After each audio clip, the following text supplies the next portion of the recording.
Kitty, আসো আসো। ঘুমাচ্ছিল খাটে, আকাশে হঠাৎ বজ্রপাত শুনে ব্যাস লাফ দিয়ে নিচে নেমে চলে আসছে। আবার উপরে তাকায় না, চলে আসো চলে আসো, আসো খাটে আসো। আসো। একটু বৃষ্টি হলে বজ্রপাত হলে খুব ভয় পায়। উপরে উঠো উঠো। এই যে মা চাদরটা নিলাম, তোমাকে দিব গায়ের উপরে। উঠো। এই তো।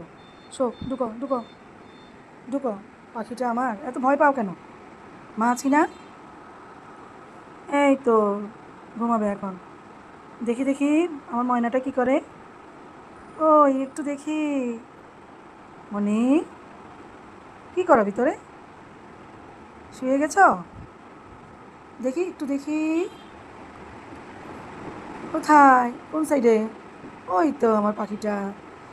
ঢুকে চাটাচাটি শুরু না, লক্ষ্মী পাখিটা আমার। এত ভয় কেন পাও? এই যে মা আদর করে দিচ্ছি না।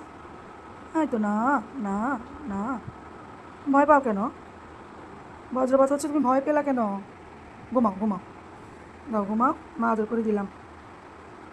এই যে এদের হাতের তালুটা এত সুন্দর, সফট থাকে সবসময় তালুটা। মাশাল্লাহ, ঘুমাও।